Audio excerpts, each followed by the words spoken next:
This is it, citizen! Eto na naman ang inyong baruran na citizen. Pag-usapan natin credibility issue ng ombudsman patungkol na lang sa kanilang investigasyong ginagawa sa dating Speaker Martin Romualdez.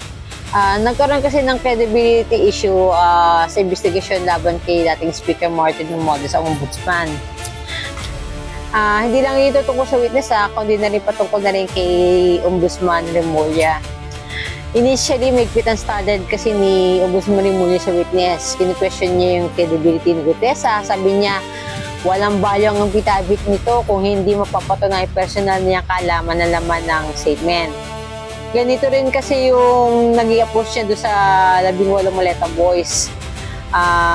Tsaka security ni Sadico na tinawag pa niyang canard ang kanilang joint affidavit dahil questionable nga kung paano nagkaroon ng common personal knowledge ang 18 magkakaibang tao. Pero kalaunan, nagbagong standard, di ba? Matapos pag-iwalay ng statement ng mga witness, sabi ni Ombudsman na ang account ng 8 former bodyguards ay categorical at inconsistent kahit nung una unsigned pa yung statement nila, hindi pa pirmado, hindi pa na-affidavit.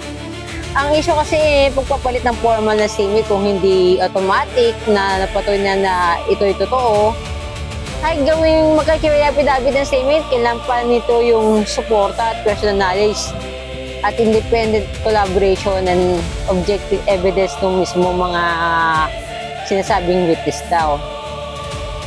Mas naging siguro complicated na sitwasyon nung 4 na dating bodyguard na una-unang nag-recant ng kanilang statement na sinabing hindi totoo ng kanilang akusasyon. Meron silang allegation na originally kasi ang operation kasi na mang blackmail. Kasi implicated ang ilang personalities na alam niyo na para lang gano'n, no? Pero siyempre, kailangan i-verify ng kanilang recantation. Pero imbis na unahin na determine ng alin ng dalawang category versions and supported evidence ni Ombudsman, dating speaker mismo ang tinuturo ni Ombudsman na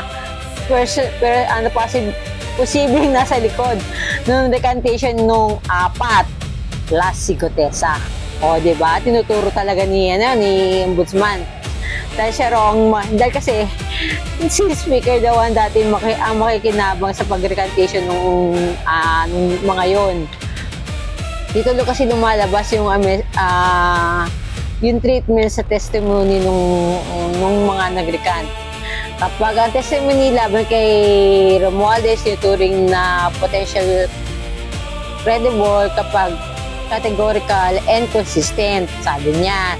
Kasi doon sa doon sa 18, may natitira pa yung inatitirang yung sinasabi niya doon yung categorical and consistent.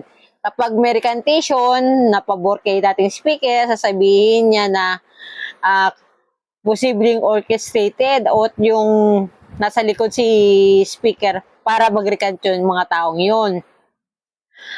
At bago pa ipakita yung konkretong ebidensya na ugnay kay dating speaker ang recantation, kaya ang pangunahing tanong dito kung magbabago bang isip ni Ombudsman dahil normal lang naman sa isang investigador na magbagong assessment kapag may bagong ebidensya. Ang mahalagang tanong ang bagong independent evidence ba na-justify sa pagbabago ng standard?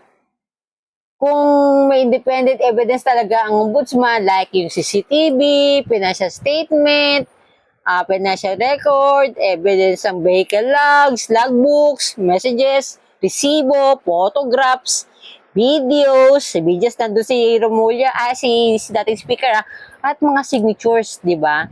At iba pang dokumento, basta doon yung mga pirma or pirma nandun si dating speaker, mayroon ko kaugnay si dating speaker.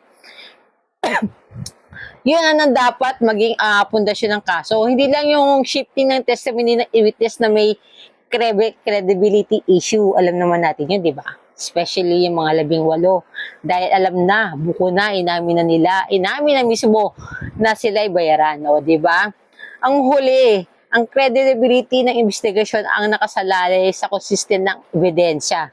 Base sa standard kung ang testimony ay nagbabago nagre-recant at nagkaroon ng conflict version, mas lalo kung ang objective evidence ay matutukoy kung alin ang totoo. Kaya ngayon, citizen, may credibility issue ba talaga? May credibility issue talaga ang ombudsman. Ano ba? Tingin niyo, citizen. Citizen.